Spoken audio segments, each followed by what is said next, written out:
বন্ধুরা, আজকের এই গল্পটি আব্রাহাম লিঙ্কনের একটি ছোট গল্প। আব্রাহাম লিঙ্কনকে আপনি হয়তো অবশ্যই চেনেন। তিনি ছিলেন আমেরিকার 16তম রাষ্ট্রপতি।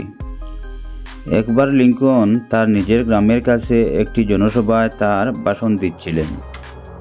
সবাই চুপচাপভাবে তার গুরুত্বপূর্ণ কথাগুলি শুনছিলেন।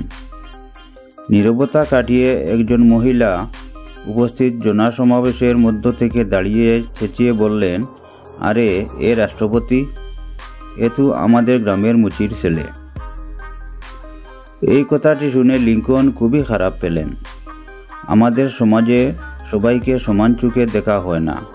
এখনও নিচু জাত আর উঁচু জাত নিয়ে চলি আমরা। কিন্তু রাষ্ট্রপতি হওয়া সত্ত্বেও লিঙ্কন রেগে গিয়ে তার ক্ষমতার অপব্যবহার করলেন না। তিনি বিনম্রভাবে বললেন, মহাশয়া, আপনি একটি খুব ভালো কাজ করলেন যে এই এত মানুষের সাথে আমার আসল পরিচয় করিয়ে দিলেন। হ্যাঁ, আমি আপনাদের গ্রামের সেই মুচিরি ছেলে। আচ্ছা, আমি কি আপনাকে একটি কথা জিজ্ঞাসা করতে পারি, যদি অনুমতি দেন? মহিলাটি বলল, হ্যাঁ, অবশ্যই। এরপর লিঙ্কন বললেন, একটু কষ্ট করে মনে করে দেখবেন কি যে আমার বাবা সেদিন যে আপনার জুতো সেলাই করছিল সেটিতে কোনো ভুল বা ত্রুটি আছে কি না?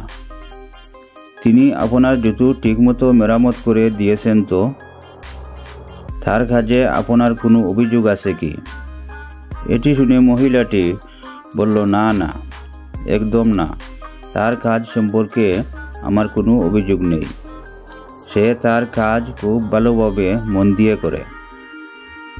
এরপর লিঙ্কন বললেন, মহাশয়া, যেরূপ আমার মুচি পিতা তার কাজে কোনো ত্রুটি রাখার চেষ্টা করেন না এবং সব কিছু ঠিকমতো সারিয়ে তুলতে চেষ্টা করেন, ঠিক সেভাবেই আমি আপনাদের আশ্বস্ত করছি যে আপনারা আমাকে রাষ্ট্রপতি নির্বাচিত করে আপনাদের সেবা করার যে সুযোগ দিয়েছেন সেটিও আমি আমার বাবার মতোই একদম নিখুঁত এবং ত্রুটিহীন রাখার আপ্রাণ চেষ্টা করব, যাতে আমার সম্পর্কে কোনো অভিযোগ না থাকে। হ্যাঁ, এরকমটি ছিলেন আমেরিকার মহান রাষ্ট্রপতি আব্রাহাম লিঙ্কন। অনেক মহান ছিলেন তিনি, যার জন্যই তাকে আজও শ্রদ্ধা করা হয়। এটি কেবলমাত্র একটি উদাহরণ, এরকম বহু উদাহরণ রেখে গিয়েছেন তিনি। বিনম্রতা এবং আত্মসম্মানের এক বিশেষ গুণ থাকে। এই বিশেষ গুণ ব্যক্তিকে মহান করে তোলে। এই বিনম্রতা এবং আত্মসম্মানবোধ মানুষকে আকর্ষিত করে, মানুষের কাছে নিজের পরিচয় করিয়ে দেয়। জীবনে যত বড়ই হন না কেন, নিজের অতীত কখনো ভুলবেন না। যে জায়গা থেকে আপনি উঠে এসেছেন, যে পরিবেশ থেকে আপনি বড় হয়েছেন, সেই পরিবেশকে সম্মান করুন। আপনার সম্মান, আপনার মহানশীলতা এমনিতেই প্রকাশ পাবে আপনার কাজের মধ্য দিয়ে।